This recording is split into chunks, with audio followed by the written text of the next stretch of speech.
ভোটদান শেষ শাসক বিৰোধীৰ মাজত এতিয়া হিচাপ নিকাচৰ ৰাজনীতি কোন দলে কিমানখন আসন পাব আৰম্ভ হ'ল অংক 4 মেত ঘোষণা হ'ব বিধানসভা নিৰ্বাচনৰ ফলাফল ৰাজ্যত এবাৰ অভূতপূৰ্ব ভোটদানক লৈ উৎসাহী প্ৰতিটো ৰাজনৈতিক দল 4 মেত হ'ব 2024ৰ বিধানসভা নিৰ্বাচনৰ ফলাফল কিন্তু প্ৰতিটো ৰাজনৈতিক দল এতিয়া ব্যস্ত হিচাপ নিকাচত ভোটদান শেষ হোৱাৰ পিছত মুখ্যমন্ত্ৰীৰ দাবী 90 পৰা 100খন আসন পাব মিত্ৰজোঁটে মই ভাবো 90 প্লাস হ'ব কিন্তু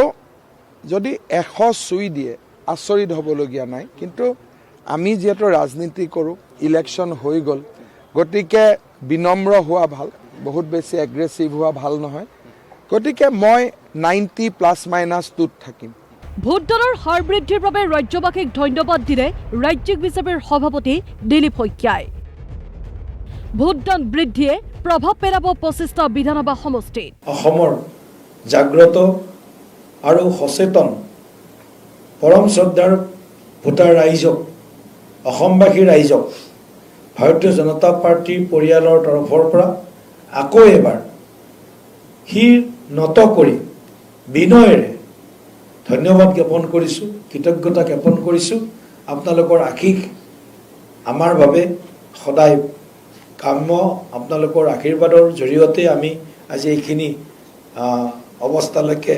আগবাঢ়ি আহিবলৈ সুযোগ পাইছোঁ আনহাতে নিৰ্বাচনত কিমানখন আসন বিৰোধীয়ে পাব মুকলিকৈ নকলেও গৌৰৱ গগৈৰ দাবী 4 মেত চৰকাৰ হ'ব বিৰোধীৰ 4 মে আমাৰ বিৰোধী ঐক্যবদ্ধ চৰকাৰ খালি কংগ্ৰেছ সকলে নহ'ব উচিত নহ'ব চবৰে আৰু অহা 4 তাৰিখে আমাৰ ভাল ফলাফল নতুন অসম আমি দেখা পাম পিছে হিচাপ নিকাচ চলি থকাৰ মাজতে সেয়াই অংক কৰি উলিয়াইছে মুখ্যমন্ত্ৰী ডক্টৰ হিমন্ত বিশ্ব শৰ্মাই মুখ্যমন্ত্ৰীৰ মতে বিৰোধীয়ে পাব 20ৰ পৰা 22খন আসন বিৰোধীত কংগ্ৰেছে 20ৰ তলত থাকিব কাৰণ মই প্ৰথম ভাবিছিলোঁ যে AIDF-এ অসমত সিট নাপায় AIDF-এ 4-5খন সিট পাব তাৰ পৰিপ্ৰেক্ষিতত কংগ্ৰেছ 18ৰ পৰা 22 এইটো ৰেঞ্জত থাকিব আৰু বিৰোধীক লৈ হয়তো